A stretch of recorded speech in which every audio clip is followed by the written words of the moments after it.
This is a Film Stories original podcast. Love this podcast? Support this show through the Acast supporter feature.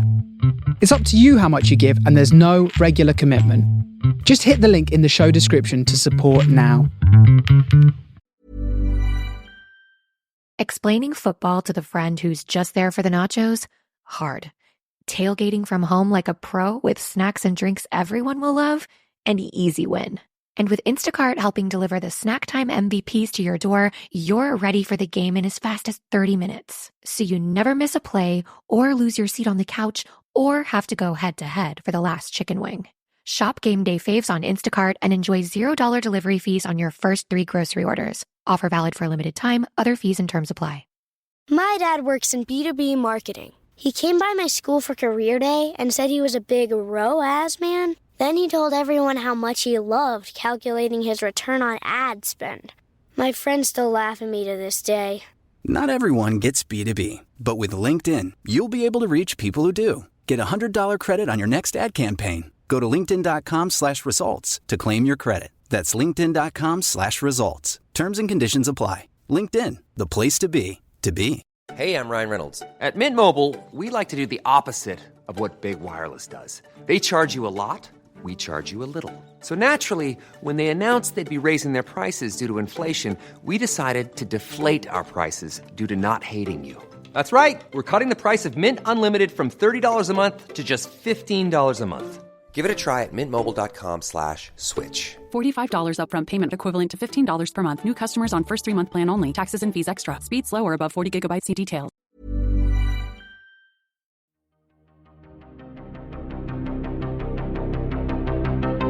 This is Writers on Film, the only podcast dedicated to books on cinema.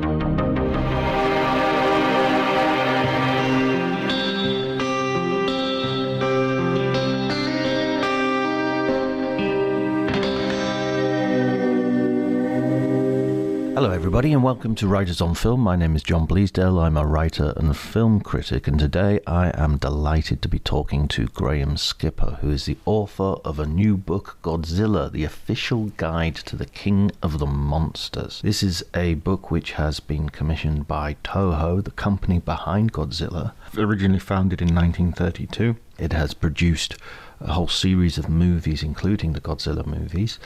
Graham is a writer, an actor, a director, a producer. He's made his own horror movies, such as Sequence Break.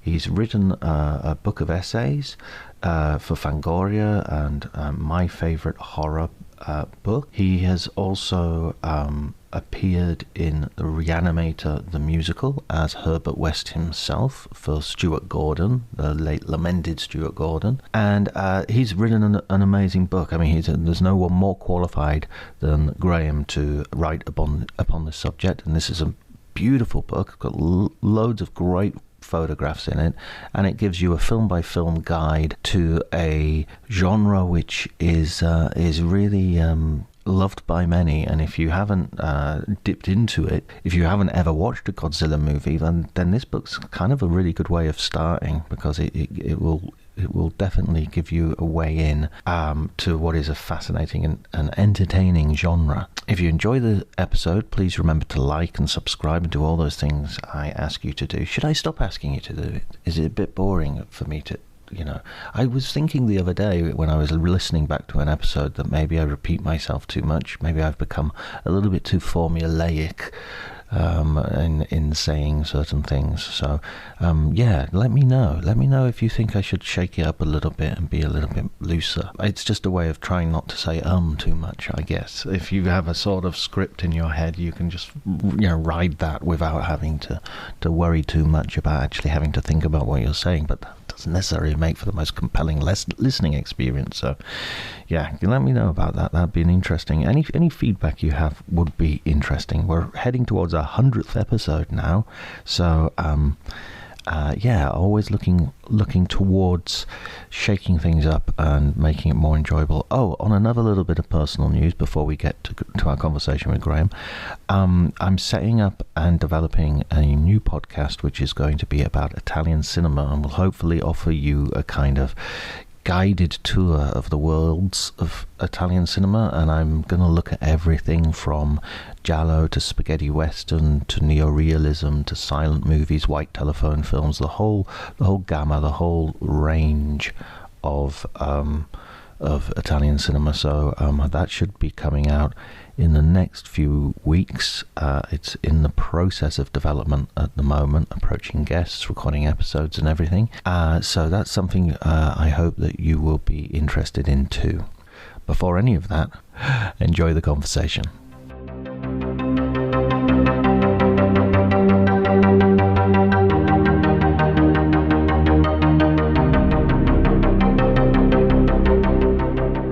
I was in Reanimator the musical. Yeah, Stuart Gordon directed it. Right. He became a very close friend, and I played Herbert West.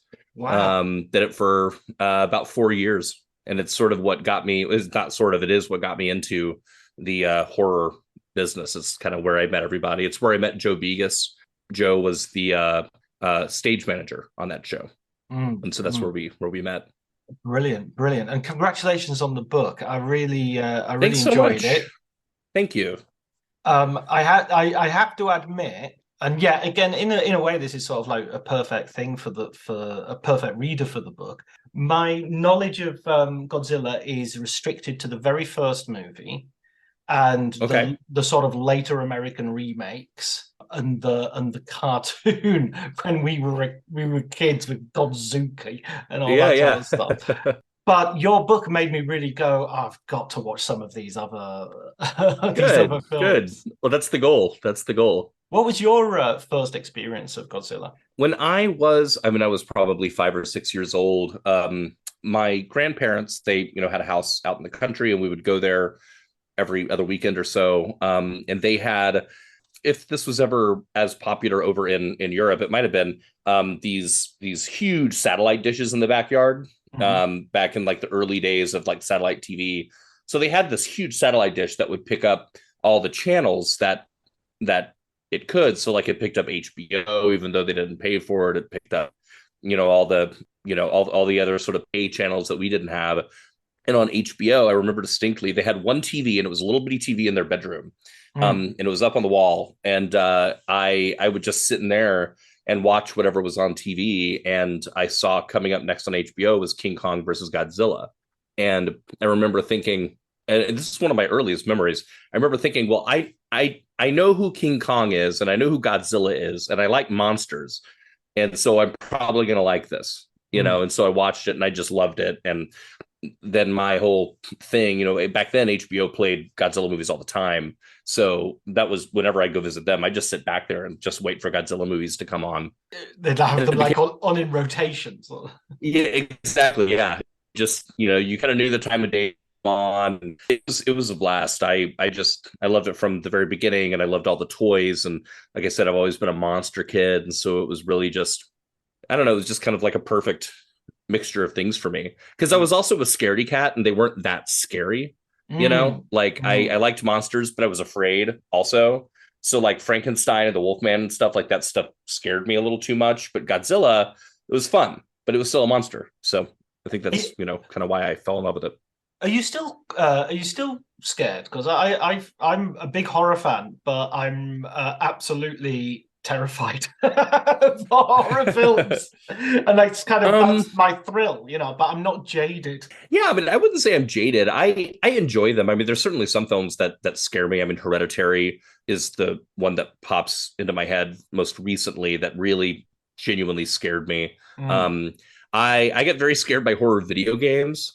Horror movies don't tend to scare me as much anymore, but horror video games, they really get me. Yeah, so I still get scared. I mean, that's why I love them, is because either they're going to be like a comfort blanket, or they're going to be fun, or they're going to be something that I know I'm going to enjoy, or it might be something that actually gives me a thrill, which, you're always chasing that dragon. Yeah, absolutely. And so when you're watching these Godzilla movies, you're watching presumably the sort of American versions that it was really interesting in your book, as you sort of talk about the Japanese ones first, and then in America they put in a couple of, Raymond Burr turns up or something, and you throw in a few newscasters and then and cut out subplots and stuff. So which version are you watching on HBO? So back then it was the American version. So the Japanese version of the original Godzilla wasn't available in the US until something like 2004. Wow. It was way, way, way later that anybody in America was able to see that. Now I'm sure, in Europe or something, if I had been an astute film kid, and had gone to Germany or something, I could have found the original one. But yeah, but it none of those were available really until the 2000s, and a lot of them weren't available easily until like the Criterion set that came out. Like I hadn't seen the original Japanese version of King Kong versus Godzilla until the Criterion set came out when I watched it, and I vastly prefer the original. I mean, I have a great affinity for the American version, but it's just so interesting to me to watch the original versions of these films and see what were changed, what things were changed, and try to understand why. Like with the original Gojira, I mean, the idea of adding Raymond Burr is essentially to, one, give an American voice, and two, to sort of provide like context and narrative, like narrative description for what they thought was going to be a stupid American audience. Well, they're not going to know what's going on, so we got to tell them.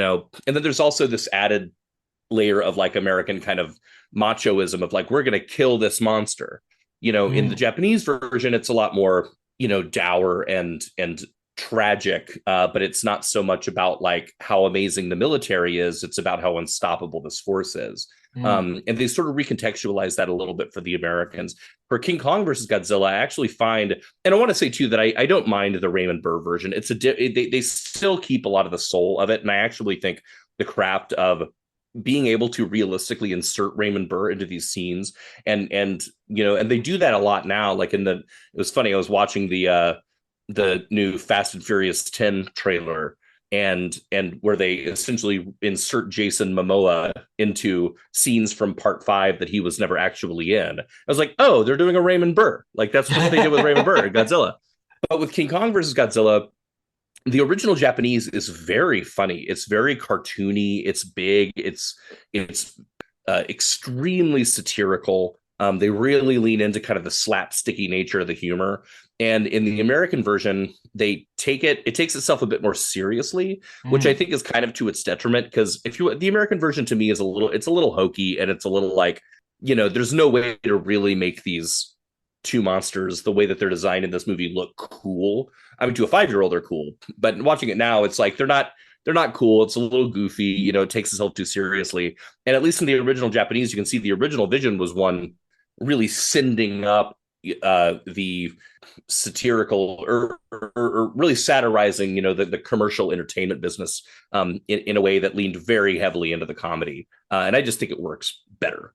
It's interesting when you say that as well, that at the very beginning you're talking as well about the fact that this is coming out of a Japan, post-war Japan, which has been traumatized by the nuclear attacks on Nagasaki and Hiroshima, and yet at the same time they're looking at this massive destruction happening with Godzilla, and they're doing it in a satirical way, in a way which isn't necessarily taking itself too seriously, because it seems to have at its core something which is incredibly tragic, and yet it's being dealt with and played with in a way which is contains humor.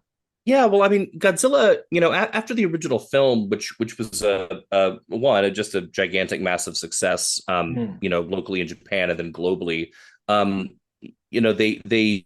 they were obviously exploring these themes of the bomb and of their relationship with the bomb, and this kind of very Japanese sensibility of like we are partially to blame for what happened, and how do we as a nation and as a cultural identity, like how do we deal with that, and how do we accept responsibility while also mourning the deaths of all of these civilians, and so that's what Gojira is all about. But then you get into the first sequel, Godzilla Raids Again, and then certainly then with King Kong versus Godzilla, and I think what they did, which again is a very unique Japanese concept, where they then accept this creation, and then turn it into a cultural identity. They turn that into an icon that represents them.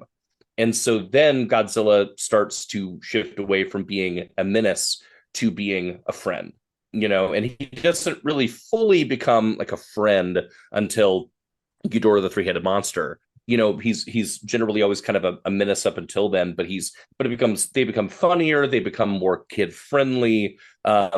They start to emphasize other messages of ecological sustainability and like whatever it is in each film. But yeah, I think that it's because the Japanese then said, all right, we've created this monster that now becomes our totem, our icon that we own, and it can become a good thing. And so what if we're able to turn this thing that was once bad into a protector and a friend of Japan? And that's really what they did. In each of the eras of the films, they sort of reset and they kind of re-explore that in new contexts every time. But I just find it really, amazing. And you touched on it with what you said of how they the first film is such a stark, dire, horrific examination of the nuclear bomb and of the aftermath of that. And then they were able to then that character evolves into something that is not just a friend of humanity, but is practically a Saturday morning cartoon, is a friend of kids. Kids hug onto their Godzilla dolls and love their Godzilla toys. I mean, they even, they play with that and like Godzilla versus Megalon, like the kid has Godzilla toys, even in the universe, the kids love Godzilla. And so I think it's about, this is a way oversimplification, but it's like turning lemonade, out of lemons, right? It's you take something bad and you turn it into something good. And I think that's what Godzilla represented for a lot of people. I mean, I guess it's sort of something that happens quite generally with horror as well, isn't it? The Freddy of the first Nightmare on Elm Street film is a murderous pedophile, and you're kind of, and by the second, third one, he's a kind of more cartoonish sort of anti-hero who you're kind of watching the films for the purpose of seeing how's he going to kill the next person, Yeah. So you kind of have to, you can't just keep hating on someone if that's the reason you're going to the cinema to see them. You've got to you need to root for them. And I think like examples like Freddy and Jason, obviously they're a little bit different because they're still the antagonists, but even then you look at like, in like Friday the 13th Part 6, which is essentially an out and out like comedy. It's a send-up of Universal movies.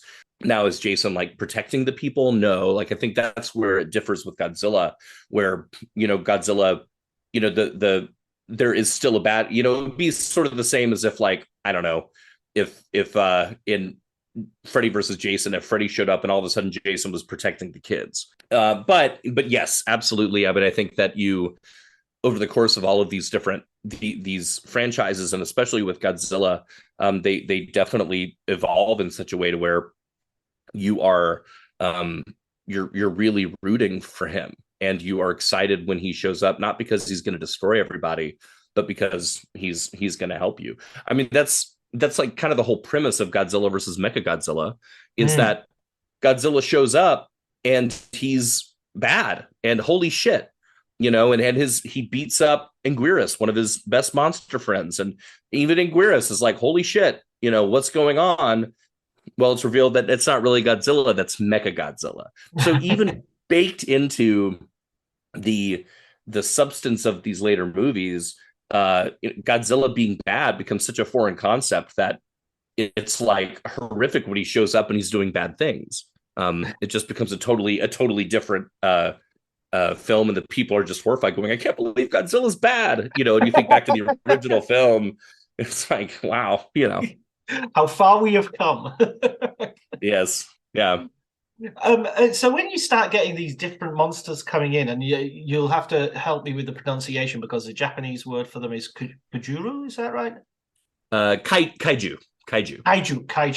Okay, so when you get these kaiju coming in, first of all, I guess, it's a bit of a basic question, but what's your favorite of the kaiju?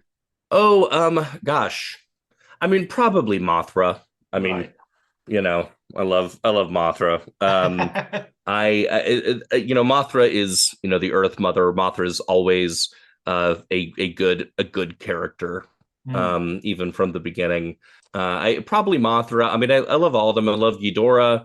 Ghidorah is just always scary. And I love a good, Ghidorah really is like the sort of epitome of what of a villain for Godzilla. It's the true match. Yeah, I mean, I love all of them. It's interesting because a lot of these kaiju that come in, they already had their own franchises. So like Mothra in the wake of Mothra had her own movie. Rodan had her own series. The Rodan series is actually very good, very scary. Ghidorah, I don't believe did.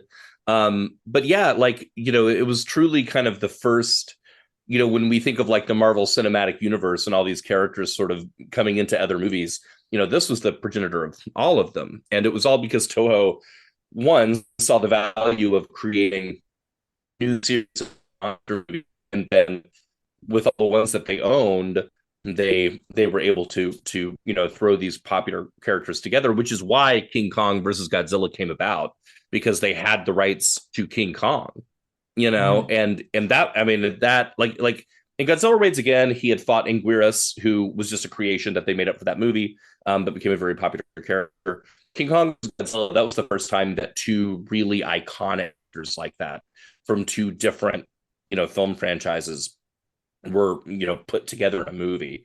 And it was, I mean, it was like the Avengers of that. It was the hugest movie in the world. It was gigantic, and that really laid the scene for moving forward of them realizing how much people loved that. And I mean, down to some of the monsters were created by contests. They would have contests, like a school children contest to create a new monster. That's where Jet Jaguar came about. So they had fun with it. They've learned how to have fun with it, and it became a hallmark of why that series has now lasted for going on 70 years. I was about to say that as my next question, really, was in terms of how it relates to the sort of the idea of a cinematic universe with the Avengers and Marvel and what have you. But you've already asked and answered, as the lawyers would say. Yeah. So, I mean, as you go, the way you organize the book is you're giving a very good chronology, and you're dividing it into phases in terms of the sort of Japanese imperial sort of history as it goes. But it's really interesting as you see creators moving in and moving out, and how the tone changes. And I found it interesting how it gets more serious as you get into the 80s and 90s. Why do you think that was? Good question. I think that, well, one, a hallmark that you see of every time that an era resets, when they take a break and then come back, they all tend to want to come back with, okay, Godzilla's scary again. Right. Let's go back to that. And we see that in, when you think the like kind of any remake of any of these big horror franchises or any reboots, they tend to say, okay, we're gonna ignore everything except for the original one. It's like what they did with the Texas Chainsaw Massacre recently, right? With the Friday the 13th remake, which I actually think is quite good. That's what they do. They just ignore everything else and then go back to the original one. Alien did that. And I think that's kind of necessary because, as you continue to try to, you just get so muddy with trying to rehash all the stuff, and there's nowhere for it to go. If they just continued what was happening in the Showa era, there would be nowhere for the franchise to go except getting sillier and sillier. I think in the 80s also, horror films, they went one of two ways. They were all very violent, which you see in these, that's the Heisei era, is the 80s and the 80s and 90s. Those movies are very violent. We see Godzilla bleed. We see a lot more gore and violence in those movies. But also, I think that in general, the threats that they were talking about were just kind of more immediately present. Like the threat of nuclear war was right there. The Cold War, it was thick with that fear. With the Showa era, for the most part, it was, the whole thing was, it was a look back at what had happened. but then there's like an optimistic moving forward. The Heisei era, which I like quite a bit, that's my personal favorite era. They I think do a good job of trying to kind of react to the intensity of what was going on globally at the time. The Millennium era, then, that whole era for me is just kind of characterized by bigger, fancier, more technology. They have to mixed degrees, more computer generated technology. It's the Millennium era is kind of like bigger is better. And once again, they start off very dark and serious. And even though each movie is of a more serious nature, I mean, by the time you get to Godzilla Final Wars, which is one of my favorites in the whole franchise, it's just absolutely mad. It's just totally insane. But I mean, you have something like like Godzilla, Mothra, and King Ghidorah, Giant Monsters All Out Attack, which is arguably like the scariest one. Since it makes that one makes Godzilla scary again. It's essentially it's not essentially, it's Godzilla possessed by the spirits of the dead that died in the Pacific Theater during World War II. And so, you have Godzilla with these wide eyes and this big scary snarl. And it becomes it's just a generally more adult, more frightening depiction. So I don't know if that's just due to the franchise getting older, and so they wanted to grow older with it. I think a lot of it has to do with the creative teams changing, where kind of like we see today. It's like when we watch a superhero movie from the 80s, they tend to be funnier, lighter, all that stuff. And then now, because the kids that were watching those have grown up, now we have some of these more serious and intense superhero movies. So I think that was also partially what was happening was, the kids that grew up in Star Wars, another example, right? The new movies are so serious. And so I think that that's also kind of like what happened was these creative teams, just as they were getting older and as they took control of this franchise that they loved, they wanted to make it into the thing that they imagined when they were playing with their toys and saying okay, let's make the really cool Godzilla now. And it all works. That's what I love about the franchise is they all have their different flavors. And when people ask me, what movie should I start with? I often don't say start with the original. The originals are pretty intense. It's kind of like, saying start with Citizen Kane if you want to watch it, like a movie. It's like with my niece. My niece is she just turned 10, and she's into kind of this stuff. Like she loves Wednesday on Netflix and like A Nightmare Before Christmas. And so I said, let's watch a Godzilla movie. I certainly wasn't going to make her watch the original one, but I did show her Godzilla versus Mothra from the 90s, and she loved it. So it's like you really can. There's so many different flavors here, and you can really pick and choose what to watch based on what people's certain proclivities are. And I think that's one of the strengths of the franchise. One of those proclivities, or one of those flavors, actually would be a better way of putting it, is that of a like a science fiction genre, because monster movies in themselves, and you can please correct me if I'm wrong, because you're the expert here, feel to me like they're like a separate quite a defined subgenre of science fiction.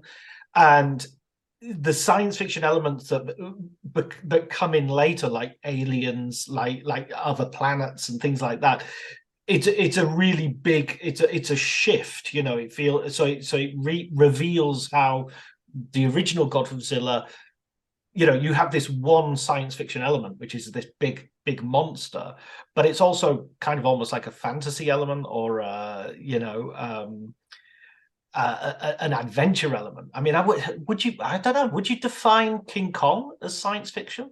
I mean, I wouldn't. I would define King Kong as an adventure movie. It's in the same vein as like Indiana Jones or something like that for me. And I mean, I think there are certainly science fiction elements in the original Gojira. It's, I mean, you have the oxygen destroyer, you have kind of the mad scientist who is creating this thing, and yes, you have you have Godzilla, but even then, I don't, I think it's just kind of its own thing. It's like a monster movie. But yeah, I mean, by the time we get to Ghidorah the Three-Headed Monster, and definitely by Invasion of Astro Monster, I mean, they lean heavily into science fiction. But what I kind of love about at least with the Godzilla franchise is, for the most part, the science fiction elements, they don't focus on them in a way of like trying to really, make them realistic or like explain things, like you might see in like a Star Trek movie, right? Where they're kind of talking about, how the deflector dish is going to do XYZ. It's more like, and there's a black hole with aliens around it, and we have a rocket and we're on the moon, and it's just like, I think is a way for them to expand that universe out and just have more reasons for more monsters of like different crazy styles to come in and play in their sandbox. But I love it. I mean, I love how wild they get and how kind of, just totally goofy, how just totally goofy a lot of that stuff gets. I mean, the costumes alone in Invasion of Astro Monster are like so bonkers. I still want to someday do a Halloween costume from that. Plenty of ideas. Yeah. I mean, do you think that has something to do as well with, I mean, you mentioned earlier about the sort of Japanese, concerns and lens, or the certain cultural norms that Japan has, which makes these films interesting from our perspective as well. Do you think that's also sort of like how story is handled? That they're not going to the same screenwriting classes that people in the West or in America or Hollywood are, and so they don't play by the same rules necessarily, and they're sort of like, okay, here's a bunch of aliens, and we're not going to, as you say, Star Trek it or fit it into some other template. Yeah, that's interesting, and that's a good point. I mean, I think that I think you're definitely correct, is that they, especially back then, I mean, they took a lot of inspiration from Western movies. They took, I mean, the kind of the whole inspiration for the original Gojira was like Roger Corman films. They saw these big monster movies with like stop motion animation. It was Beast from 20,000 Fathoms was the movie that especially inspired them to make Godzilla in the first place. But so they took a lot of inspiration from that. But then I think just culturally in Japan, and I am being very broad here, and I am by no means an expert on Japanese culture. And there's a whole lot more layers and a whole lot more complexity to it, obviously, than what, I might say. But I think culturally, like even just, having visited Japan, when you turn on the TV, the stuff you're watching is, to our eyes, just completely chaotic and bonkers, and you've got picture in picture of people's faces watching this thing, and then like explosions, and then it'll suddenly change a scene completely and not have anything to do with what happened before. So I think just like from an entertainment standpoint, they just have a greater the word is patience for that sort of thing. I think they more readily and willingly accept things that might not be totally logical, whereas an American audience might kind of go, cross their arms and be like, well, that doesn't make sense. A planet can't revolve around a black hole. Whereas Japanese audiences are like, sure, whatever, show me the monsters, and just like fall into it more easily. So I think that's definitely a thing that would be an interesting kind of study to do about Japanese sensibilities regarding entertainment from that perspective. Yeah, that would be interesting.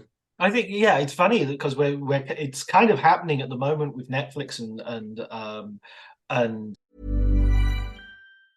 Hey, I'm Ryan Reynolds. Recently, I asked Mint Mobile's legal team if big wireless companies are allowed to raise prices due to inflation. They said yes. And then when I asked if raising prices technically violates those onerous 2-year contracts, they said, "What the f*** are you talking about, you insane Hollywood ass?" So to recap, we're cutting the price of Mint Unlimited from $30 a month to just $15 a month. Give it a try at mintmobile.com/switch. $45 upfront payment equivalent to $15 per month. New customers on first 3-month plan only. Taxes and fees extra. Speed slower above 40 gigabytes. See details. This episode is brought to you by Progressive Insurance. Do you ever think about switching insurance companies to see if you could save some cash? Progressive makes it easy to see if you could save when you bundle your home and auto policies. Try it at Progressive.com. Progressive Casualty Insurance Company and Affiliates. Potential savings will vary, not available in all states. A lot more availability of Japanese and of course Korean and just international culture, or even something like I'm a huge fan of Beat Takeshi Kitano's work, and then you realize made these brilliant gangster Yakuza movies, such as Violent Cop was one, and Fireworks was another, and yet in Japan he's famous as a comedian and for being the game show guy who did Takeshi's Castle, and it's just like it's like how do those two things fit together? How does that it's just unbelievable. But at the same time, I mean, what would be the equivalent? It would be like having like Montel Williams make Martin Scorsese movies or something. Sure. Well, I mean, I think we see that, though, right? It's like we see the transition of Jim Carrey from being a silly, rubber-faced comedian to doing like the Truman Show, or doing, these what was the movie about like the movie theater that was really serious, or Eternal Sunshine of the Spotless Mind, stuff like that. Bill Murray also, so we see that happening, or even like in the horror world, like Wolf Creek. Oh, I'm blanking on his name right now, but the gentleman that plays the bad guy in that, he's famous for being a big comedian in Australia. He's like a very famous funny man in Australia, and all we know him from is Wolf Creek, where he's this completely sinister and evil, scary character. So I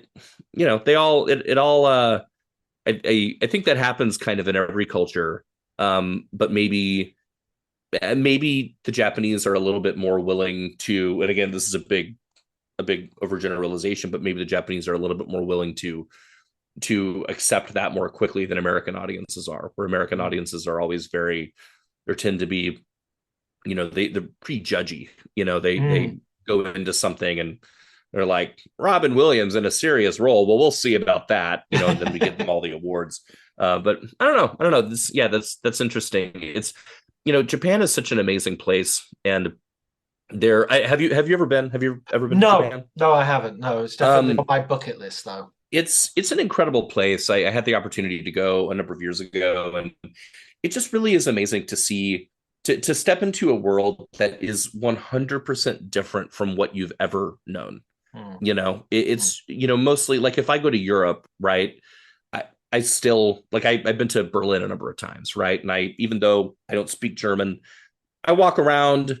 I know what a hot dog stand is. I can walk into a convenience store and I know what soda to get, and I can fudge my way through and people speak English, if I need help, and stuff like that. In Japan, it's just, you have none of that. I mean, you'll look at a vending machine and not know if something's a coffee or a beer or some weird milk soda that you've never heard of before, and nobody speaks English, and you're just kind of like figuring it out, and it's so exhilarating and exciting. And I think that sense about Japanese culture, where they are true unique to themselves, just shapes their entertainment and their cinema in a way that is just endlessly fascinating to me.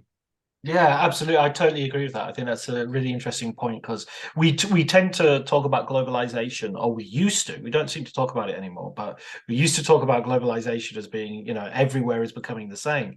But it's such an oversimplification and generalization, because you go to different places, it's like, nope, this isn't the same. This is totally different.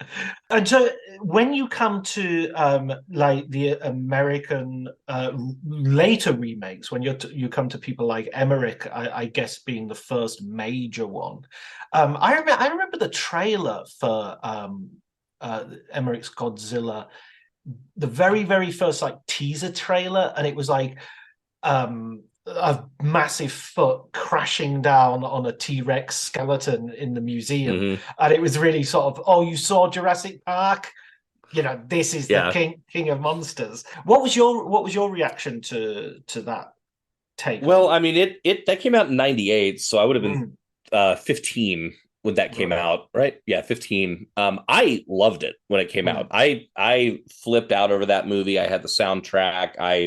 I know I saw it multiple times at the theaters. As an adult looking back on it, and as a Godzilla fan, Is it a good Godzilla movie? No. Is it a fun, like if Roland Emmerich had just made his own giant monster movie and not called it Godzilla, I think that people would be a lot kinder to that movie. I mean, it's silly, it's dumb, there's not much substance to it. And the I mean, dumb is just sort of the operative word of that movie.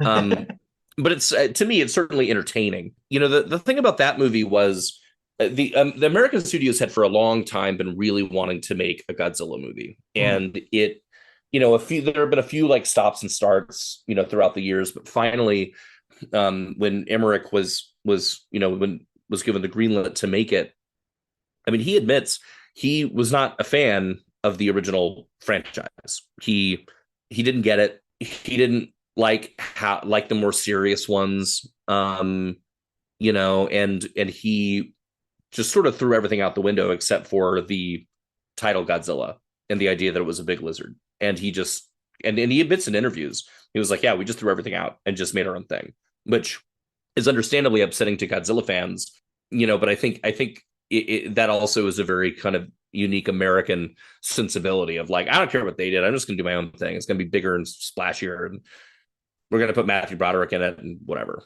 I do think that the legendary ones that are now out, I actually like those quite a bit. I think that they are doing a good job.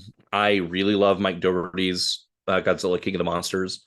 I don't understand why that one seems to get the most hate out of this new batch of films, because I really like it quite a lot. I think that it is kind of the best example of what we're able to do with modern technology, of showing these monsters kind of the way we all imagined them as kids. When you watch Godzilla versus Mothra, what you're seeing, is not like a photorealistic, whatever, but what you're imagining when you're, I'm holding up like Godzilla, I have Godzilla toys everywhere, but it's like when you play with these toys, what you're imagining in your head is something so much more incredible and grand and everything. And I think that he really managed to capture that with that movie, and then same with like Godzilla versus Kong, they leaned into, we are making a big monster brawl. And I think they did a great job at it. I love the reinvention of Mechagodzilla. What a great villain to bring back, and what a great, kind of way to reimagine it for a modern audience and to make it actually like scary.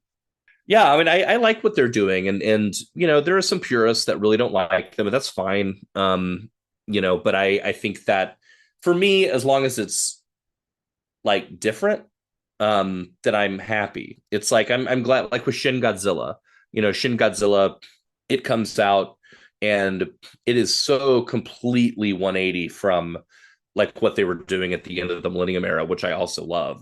But I'm glad that they came back and they said, no, we're gonna do this a completely different way, and still use the icon and the iconography of Godzilla to tell a story that is about culture and about the planet.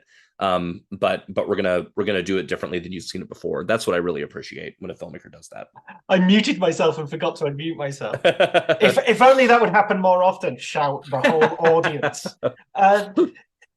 What you were saying about Godzilla versus Kong, and I think this also goes for John Wick to some degree, is those films are, to me, actually proof that some film directors and some creatives in Hollywood have soaked up the Japanese model for doing things, or in the case of John Wick, the Hong Kong model for doing things. Of action cinema is just purely about the fights. So we're going to cut out the shit and just have a 90-minute fight.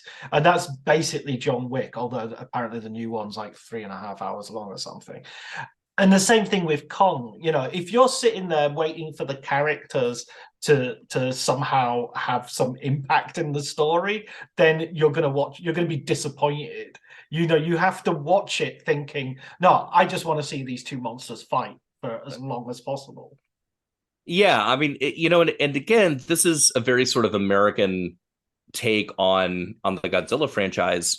Americans tend to look at the original Godzilla films and go, Well, it's just a reason to get two monsters to fight, and the human stories like don't really matter. Which couldn't be further from the truth in the Japanese films. Right. Japanese films have quite a lot of human story, and they're often really engaging and really interesting. And you know that and a lot of that was from the guidance of Ishiro Honda, as he was, you know, really helping guide the franchise in the early years. That these were human stories where the monsters were elements impacting them. The Americans, you know, have since, you know, sort of taken that and said, well, no, human stories don't matter, and make it and make it all about the fighting. I actually think that Gareth Edwards and Marie, I actually, you know, I have heard people complain that there's too much human business in those movies and not enough fighting, and that's why they don't like them. I feel the opposite way, where I like the human stuff, and I like that it is what frames the fighting and why we care about the fighting. With Godzilla versus Kong, though, I am a huge fan of what they did and what you reference of saying, yep, we are going to give you want to see them fight, they're going to fight. You know, this is we are not going to be making any like really big statements about anything. We're going to show you two giant monsters and then eventually three giant monsters fighting, and it's going to be fucking badass. And that's what it was, you know, and it was great. I saw it 3 times in the theater. It was like, and even if I wasn't a Godzilla fan, I would have seen it that way anyway, because it's just fun. And that's again, a great thing about this franchise is that, look, if you want like intense and intelligent social commentary, it's got you.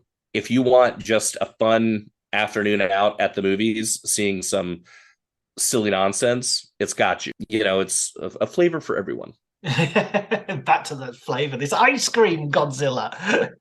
Yes, which I Lord knows they have, I'm sure, done many Godzilla flavors of ice cream. Absolutely. What about the other sort of legacy of Godzilla outside of the actual Godzilla movies? In terms of, I mean, I was thinking of things like Guillermo del Toro doing Pacific Rim, which just feels like a Godzilla movie, but it's the other monsters that Godzilla will fight at some further stage, you know. What do you think of that sort of how it spilled out in that way? Yeah, I mean, I think that it set the stage for this idea, at least in the West, because it was more. I think it was more of like a in Japan. You know, there are some stories of like, you know, these giant monsters, and they have more of a kind of a non. I don't know what you might call it, like a more fantastical kind of mythological history than maybe we do. But yeah, I think that it totally opened up the West's eyes to this idea of like, oh, giant monsters are fun. You know, Godzilla has such an enduring history that, sure, like filmmakers like Del Toro, you know, saying, I want to do Pacific Rim. I mean, this is, you know, it's a no-brainer. I mean, or you look at like Stuart Gordon with Robot Jocks, right? Like same sort of thing, you know, those are mechas, but that again is a Japanese manga creation. So we have adopted in the same way as the Japanese kind of adopted the Western back in the 50s, when like Kurosawa was making Seven Samurai and stuff like that, have in turn then adopted so many of these Japanese tropes and Japanese ideas because they're awesome. They're fun. Who doesn't like a giant mecha? You know, I mean, Power Rangers, you know, were such a huge cultural thing in the 90s for all of us. Ultraman, you know, Voltron, you know, and then that, like I recently, I don't know if this was big over in Europe. Did you all have to show Silverhawks? Yeah, I mean, we definitely had a bunch of these anime shows that have come through, and I'm in Italy at the moment, and they're huge fans of things like Captain Harlock and Cat's Eyes, and all of that stuff that's basically their sort of 4 o'clock to 6 o'clock viewing in when terrestrial television used to be a thing. Yeah. I mean, it was the same. Like I obviously Saturday cartoons, you know, but like when I think of Silverhawks, which was this kind of it was essentially like Thundercats, which has sort of become a lot more famous in the intervening years, but it was the same kind of basic thing. But they had this, it was all about transforming the vehicles to make a bigger vehicle and joining together, you know, which is very kind of Voltron-y, Power Ranger-y idea. And all that stuff is influenced by the Japanese. And again, it's like, you know, when you ask why do I think that happened? I just think it's because it's cool. It's, it's fun. It's good entertainment. And it leans into this like non-realistic, we don't have to explain it. We don't have to explain how the Megazord, worked in Power Rangers. We just have to accept that it did because it was cool. And I kind of went off on a tangent there, but yeah, I think that I love that we continue in the West to absorb this Japanese entertainment. I love that anime is bigger than it seems it ever was.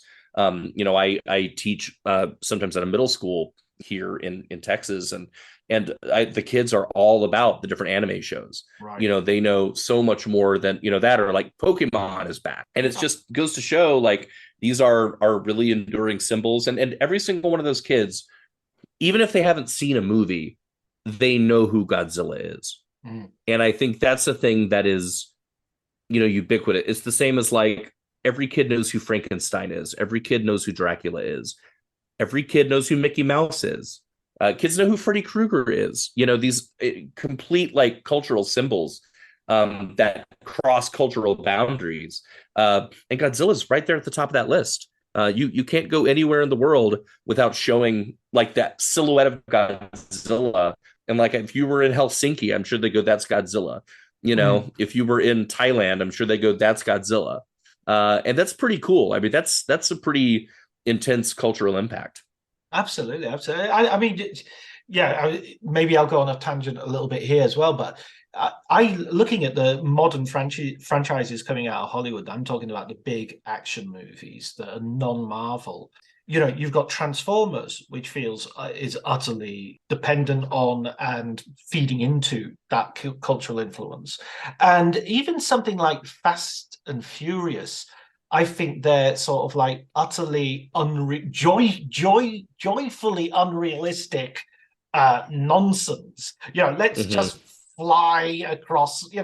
Cars can just. It's basically a script written by 11-year-old me with my cars.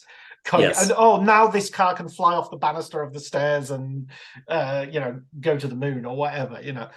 That all feels to me very much in that similar sort of vein of high, even if it not necessarily consciously, but of like over the top escapism. Oh yeah, I mean I think that's all of the same general piece. It's and I love it. It's like I love the Fast and Furious reference there. It's like you don't need things to be realistic to enjoy them. You don't. I mean, some people do, and for some people, like those movies just don't do it for them because that's not what they're looking for out of a movie. And fine, that's totally fine. But yeah, for me, when a movie just really decides to go for it and doesn't care about any of these sort of normal like tropes that you would, not tropes isn't the right word, but any of the kind of normal, more serious, more realistic avenues, I love it. I don't always need a kitchen sink drama. I don't I love Jason Takes Manhattan just as much as I love Hereditary. They're two different, just totally different experiences, and I love them for different reasons. Would I ever turn on Hereditary at like 3 p.m. on a Sunday? No, probably not. Would I turn on Jason Takes Manhattan? Yeah, any day of the week. Anytime. Anytime. Yeah, absolutely. Well, I think works of art sort of just posit their own universe, don't they? And so it's kind of the ones that go in the middle, which sometimes are the ones that perhaps take the flack from both sides. I always think Christopher Nolan's Batman gets weird criticisms. It's just like, I remember when Dark Knight Rises came out, by which time he'd established himself as, okay, this is a universe, this is a world. And I'm a huge fan of them. I love them all. And I was just baffled by people criticizing them because of like, but the length of time it would have taken for him to drop the nuclear bomb and then return. And it's just like, it's Batman. Didn't you see the bit where he was wearing a bat costume and flying? Yeah, it feels like such an unfun way to me to watch a movie. Right. Or like the people with The Last Jedi that complained, well, how could they drop bombs down in space? That doesn't make sense. Or why, Why would she do the light year thing to smash the ship into the other ship? Why wouldn't they do that all the time? And it's like, oh my God, everybody calm down. Just like, it's about space wizards. Like, enjoy it. You know, exactly. It was a cool moment. It moved the plot forward. Like, you know, it was emotional. Like, we don't need to explain everything away. And I think that that's really yeah, I don't know. Like I said, I just think that's an unfun way to watch a movie. So that always, to me, I just steer away from that. I utterly agree. I remember there being an argument about one of the Fast and Furious films, which I enjoy. I mean, I'm not a massive fan, a huge fan or anything like that, but I've watched several and I've enjoyed them. And there was one where there's a huge runway, that there's a chase scene and it's all taking place on a runway. And I think there was even an article in the newspaper about how long is this runway? And it's just like, but surely the film itself knows that. It's not like they've sat and watched it in the editing suite and gone, you know what? I think we might be running out of runway. They've gone, it doesn't matter. It doesn't matter. Just keep it going. And it's you know, as I say, if it was just a little bit too long, then that might be a problem. But the fact that it's like 3 times as long as the runway could possibly be, that means it's fine. You know? Yeah, it's like when you see these YouTube videos of like 30 plot holes in Fast and Furious 7. And it's like, these aren't plot holes. These are, you know, it's not like they were like, oops, forgot to include that. It's like, no, it's like they don't care. We're not supposed to care about that stuff. Exactly. It's silly. People are silly.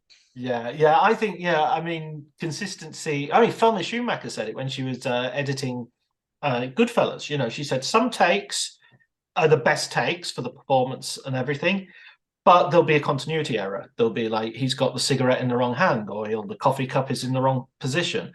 But it's the best take in terms of the performance. And you just go, fuck it, you know.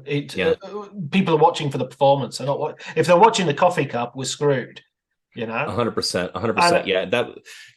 That's definitely a thing. I mean, I was really concerned about that when I was directing my first movie, Sequence Break. You know, we'd have some moments that would be exactly that. He'd turn the doorknob with the wrong hand, or the water in the glass was of a different level. But pretty quickly you just start going, but people are invested in the emotion and in the moment.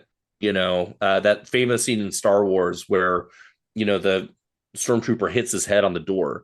It's like a lesser filmmaker, you know, would have said, "Oh, we got to find a take where he doesn't hit his head," as opposed to going, "No, this is when they're the most urgent. This is the better take." You know, so we don't, you know, whatever. Who cares about that guy? Yeah, it's I think you're 100% right. Brilliant. I love being 100% right. Listen, Graham. Actually, just before I give you the last question, how has Godzilla informed your own filmmaking? Because you're an actor, you're a director. What's the connection there? Wow, good question. I think the 2 main things I would say is that, especially when you look at the original film, what it's shown me is that you can have you can make very profound and important statements through fantasy art. That you can have something, you know, that ostensibly is about, you know, a giant monster rising from the sea and attacking the city, that is also making an important statement about cultural history. At the same time, it also shows me the importance of having fun in a movie. And that, you know, when I think about what are the movies I like to go back to over and over again, they're fun. You know, I want to have fun, and they can be serious fun. You know, the original Gojira it's a serious movie, but it's fun. You know, there is that element of, you know, that nebulous term fun. What does that mean? You know, but it's still entertaining while also being something serious. And so I you know, and at the same time that I look at, you know, later Showa era stuff that's just totally bonkers and ridiculous, and I go, this is also totally valid. You know, so like in the scripts that I write and in the stuff that I try to do, you know, it varies between being, you know, very intense and serious to being just like totally silly and wild.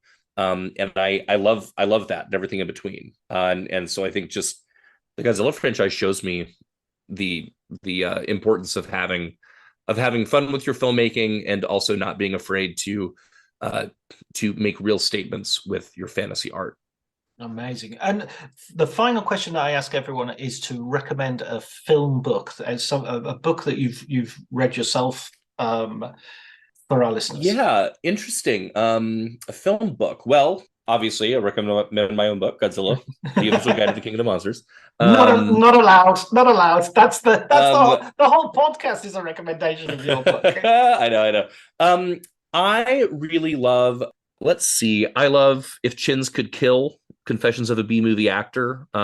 It's Bruce Campbell's book. That was a really big inspiration for me. I love that book a lot.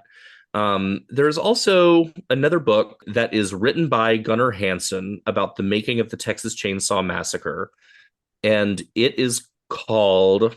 I'm trying to get my brain to remember. Texas Chainsaw Confidential. There it is. Thank you very much. Yes, that book, fabulous, really fabulous. And then the last one that I'll recommend that is a real personal favorite of mine. Is called The Dark Fantastic, and it's a biography of Clive Barker. Really wonderful book. Clive Barker is maybe the biggest influence on me artistically, just in general. I'm a huge Clive Barker fan. And this book, The Dark Fantastic, is a really special book.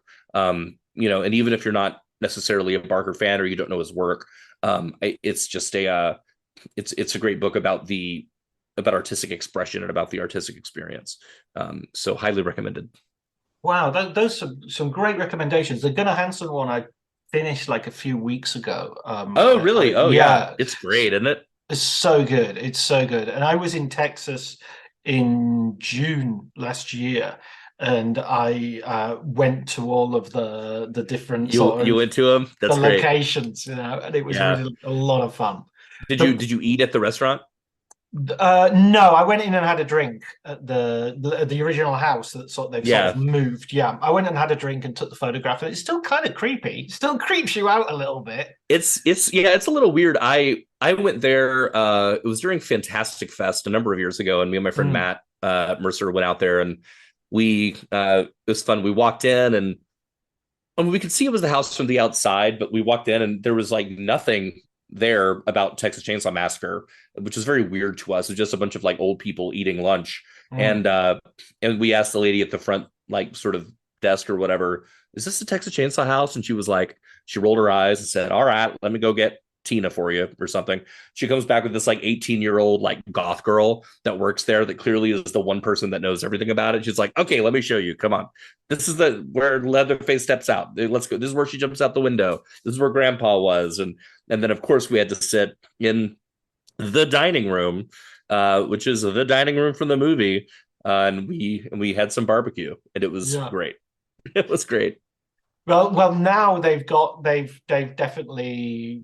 There's a lot of memorabilia. Have they done it up more? Yeah. That's good. It's a proper place, and they've got models and stuff. And I mean, it's still a working restaurant and a bar, and the people sitting there were just locals having a drink. And I'm there, and they were like, "Do you want to take a photograph?" It's like, yes, I'm there on my own. So it's like, well, I'm sure they can see us coming from a mile away. We're all wearing like a black horror T-shirt. It's like, oh, one of those. Okay. Exactly.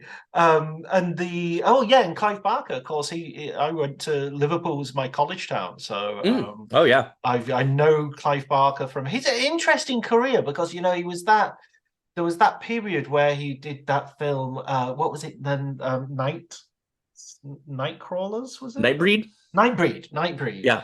And it seemed like I had the feeling when I watched that here we go, he's going to go off into the stratosphere, and it didn't quite do that. And yet he wrote amazing books. Yeah, I think that he got burnt out. I mean, and you read about it in the book, but I think he got burnt out by Nightbreed. I think that the experience of dealing with the studio on that was not a fun one for him. But I mean, his books are just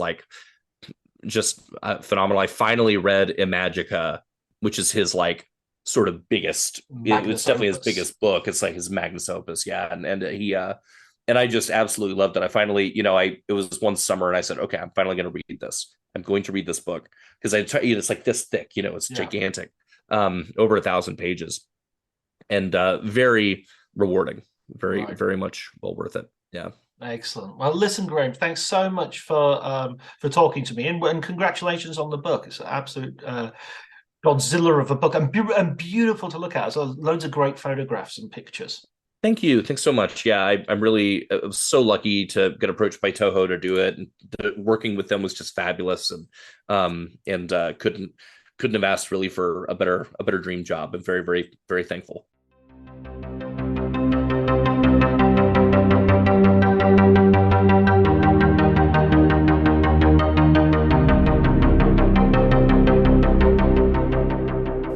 So that was Graham and I talking. We had a wonderful conversation, a wonderful time talking to him. I certainly, as you can tell from the conversation, learned a lot.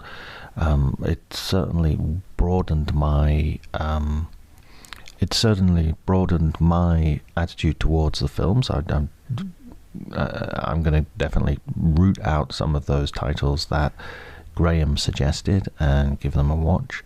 And having read the book, of course, armed with the knowledge behind the monster, the man in the suit, etc. All that's left for me to do is to thank Elliot Atkins for the music. And also, next week we will have a new guest.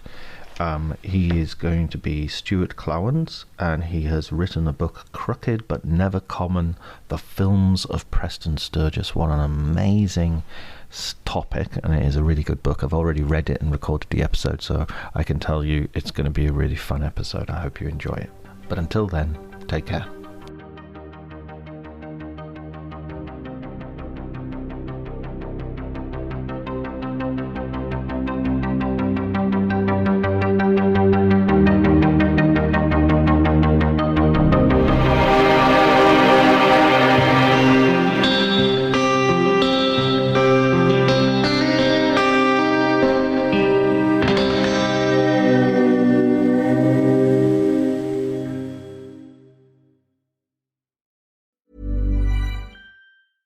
If there's one thing that my family and friends know me for, it's being an amazing gift giver.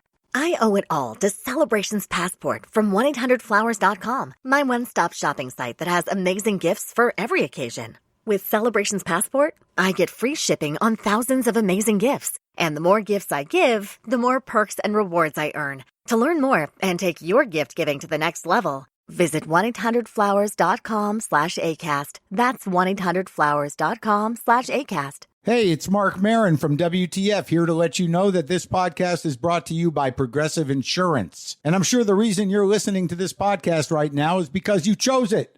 Well, choose Progressive's Name Your Price tool, and you could find insurance options that fit your budget, so you can pick the best one for your situation. Who doesn't like choice? Try it at Progressive.com. And now, some legal info. Progressive Casualty Insurance Company and Affiliates. Price and coverage match limited by state law. Not available in all states. My dad works in B2B marketing. He came by my school for career day and said he was a big ROAS man. Then he told everyone how much he loved calculating his return on ad spend. My friends still laugh at me to this day. Not everyone gets B2B, but with LinkedIn, you'll be able to reach people who do. Get a $100 credit on your next ad campaign. Go to linkedin.com/results to claim your credit. That's linkedin.com/results. Terms and conditions apply. LinkedIn, the place to be, to be.